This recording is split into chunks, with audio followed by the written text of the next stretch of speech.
ये कहानी है परोपकार के बारे में। बहुत समय पहले की ये बात है।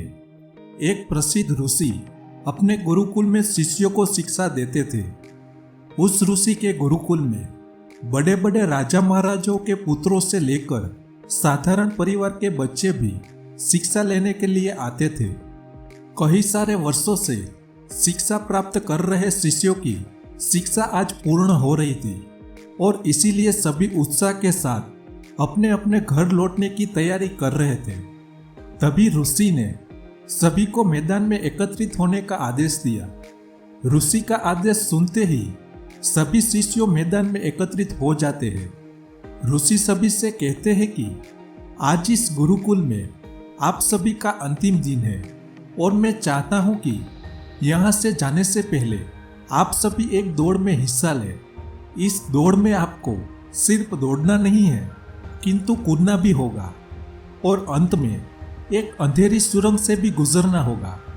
क्या आप सब इस दौड़ के लिए तैयार हो? सभी शिष्यों ने एक स्वर में कहा, हाँ हम तैयार हैं। अब दौड़ शुरू हो जाती है। सभी तेजी से दौड़ने लगते हैं। वो सब अंत में उस अंधेरी सुरंग के पास पहुंचे। उस अंधेरी सुरंग में बहुत ज्यादा अंधेरा था और जगह जगह पर पत्थर भी पड़े थे। पत्थर के चुभने से सभी शिष्यों को पीड़ा होती थी। जहां अभी तक दौड़ में सभी शिष्य एक समान बर्ताव कर रहे थे, वहीं इस अंधेरी सुरंग में सभी का बर्ताव अलग अलग हो गया था। सभी शिष्यों ने जैसे तैसे करके बड़ी कठिनता के साथ ये दौड़ खत्म की और वो सब ऋषि के समक्ष एकत्रित हुए। ऋषि ने सभी से कहा कि मैं देख रहा था कि कुछ शिष्यों ने यह दौड़ बहुत ही कम समय में खत्म कर ली, तो कुछ शिष्यों ने ज्यादा समय लिया। ऐसा क्यों हुआ?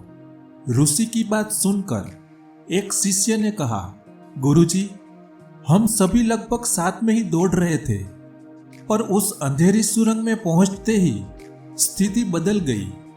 कोई खुद को संभल कर आगे बढ़ रहा था तो कोई दूसरों को धक्का देकर आगे बढ़ रहा था और कुछ लोग तो पैरों में चुभ रहे पत्थरों को उठाकर अपनी जेब में रख रहे थे ताकि दूसरे लोगों को बाद में आगे बढ़ने में पीड़ा न सहनी पड़े।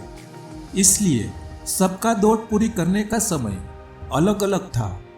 ऋषि ने कहा, अच्छा ठीक है, अब मुझे ये बताओ कि आप लोगों में से किस किस ने पत्थर उठाकर अपनी जेब में रखे हैं, वो लोग आगे आओ।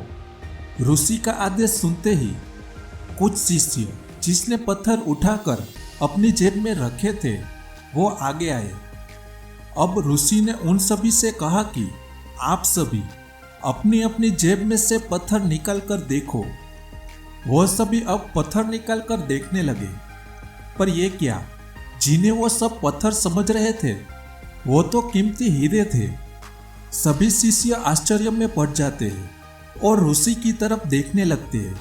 ऋषि ने कहा, मैं पहले से ही जानता था कि आप सब इस कीमती हीरे को देखकर आश्चर्यचकित हो जाएंगे। बात यह थी कि मैंने ही ये कीमती हीरे वो अंधेरी सुरंग में डाले थे। ये मेरी तरफ से दूसरों के बारे में सोचने वाले और परोपकार की भावना रखने वाले शिष्यों को इनाम है। ऋषि ने सभी को समझाते हुए कहा कि ये दौड़ जीवन की व्यस्तता दर्शाती है, जहां पर सभी कुछ न कुछ पाने के लिए भाग रहे हैं, लेकिन अंत में वही सबसे सौभाग्यशाली होता है जो परोपकार की भावना रखकर दूसरों के बारे में सोचता है।